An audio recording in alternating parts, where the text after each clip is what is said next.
நாங்கள் ஒரு உடற்பயிற்சியை தொடங்கணும்னா பிள்ளையார் சொல்லியோடு நிறுத்திடுவோமா. நாங்களாவது பிள்ளையார் சொல்லியோடு நிறுத்திட்டு பேசாமல் வந்துக்குவோம். இவங்க அதை தொடர்ந்து செஞ்சு பிள்ளையார் மாதிரியே இருப்பாங்க, உடம்பும் குறையாது. கேட்டால் அவரே சொன்னார், அவரே வந்து ஒத்துக்கிட்டார். நாங்கள் நடையில் தொடங்கி கடையில் சென்று வடையில் முடிப்போம். அப்புறம் அப்படித்தான் இருக்கும். அதுக்கு செய்யாம இருக்கலாம்ல. நாங்கள் வீட்டில் கம்முன்னு இருந்துக்கிறோம். நீங்கள் ஊர் ஊராக போய் கண்டதையும் சாப்பிட்டு உடம்பை பெருக்கிறது. நீங்கள் புரோட்டா யாராவது வீட்டில் செய்கிறோமாங்க? இல்ல. புரோட்டா பூரா கடையில் செய்ய தெரியாது, செய்ய மாட்டோம். ஏன்னா அது உடம்புக்கு நல்லது இல்ல. புரோட்டா செய்ய தெரியாது இல்லைங்கய்யா, மைதா வந்து நல்லது இல்லைங்க. நல்லது இல்லம்மா. ஆமா, அதனால வாங்குறதெல்லாம் நல்லது தானே வாங்குறோம். அதனால நாங்கள் அதை செய்ய மாட்டோம். ஆனா தெருவுக்கு 8 புரோட்டா கடை இருக்கு, எந்நேரமும் கூட்டமா இருக்கு. அங்க போய் நின்று சாப்பிட்றது பூரா யாருங்க? பூரா ஆண்கள் தான். வீட்லயும் ஒரு சட்டி சோறு சாப்பிட்டுட்டு புரோட்டா கடையிலயும் போய் வரிசையா நிக்குது.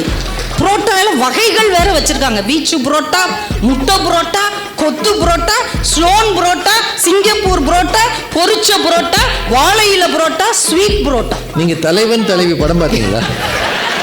இப்ப அந்த அம்மா புரோட்டா கடையை டைவர்ஸ் பண்ணிட்டு இட்லி கடைக்கு மாறிடுச்சு. ஏன்னா புரோட்டா ஹைஜீனிக்கா இல்லைன்னு பெண்களுக்கு தெரியும். அதனால இட்லி கடை அந்த படத்துல புக் பண்ணிட்டாங்க.